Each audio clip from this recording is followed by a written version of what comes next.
नमस्कार दोस्तों। ईश्वर बड़ा ही दयालु है। एक राजा का फलों का एक विशाल बगीचा था। उसमें तरह तरह के फल लगते थे। उस बगीचे की सारी देखरेख एक किसान अपने परिवार के साथ करता था और वो किसान हर दिन बगीचे के ताजे फल लेकर राजा के राजमहल में जाता था।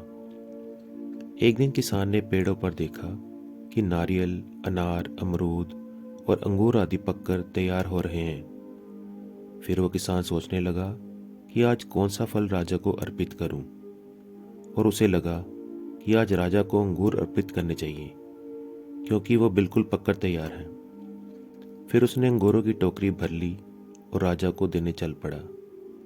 किसान जब राजमहल में पहुंचा तो राजा किसी दूसरे ख्याल में खोए हुए थे। वो थोड़े से नाराज भी लग रहे थे। किसान ने रोज की तरह मीठे रसीले अंगूरों की टोकरी राजा के सामने रख दी और थोड़ी दूर पर जाकर बैठ गया।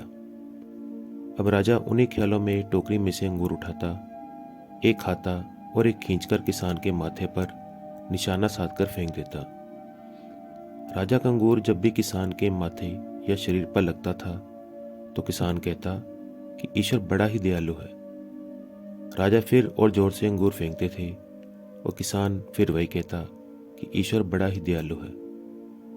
थोड़ी देर बाद जब राजा को एहसास हुआ कि वो क्या कर रहे हैं और प्रत्युत्तर क्या आ रहा है, तो वो संभल कर बैठ गया और फिर किसान से कहा कि मैं तुम्हें बार बार अंगूर मार रहा हूँ और ये अंगूर तुम्हें लग भी रहे हैं, फिर भी तुम बार बार यही क्यों कह रहे हो कि ईश्वर बड़ा ही दयालु है।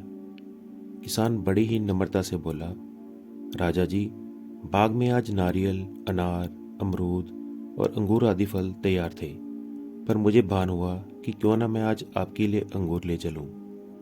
अब आने को तो मैं नारियल, अनार और अमरूद भी ला सकता था, पर मैं अंगूर लाया। यदि अंगूर की जगह नारियल, अनार या अमरूद रखे होते तो आज मेरा हाल क्या होता। इसलिए मैं कह रहा था कि ईश्वर बड़ा ही दयालु है। तात्पर्य यह है कि इसी प्रकार ईश्वर हमारी भी कई मुसीबतों को बहुत ही हल्का करके हमें उबार लेते हैं। पर ये तो हम ही कृतघ्न प्राणी हैं जो धन्यवाद न करते हुए उल्टा उन्हें ही गलत ठहरा देते हैं। जैसे मेरे साथ ही ऐसा क्यों हुआ, मेरा क्या कसूर था आदि। दोस्तों, अगर आपको ये कहानी अच्छी लगी तो इसे प्लीज़ लाइक कीजिए, शेयर कीजिए और मेरे चैनल को सब्सक्राइब करना ना भूलें।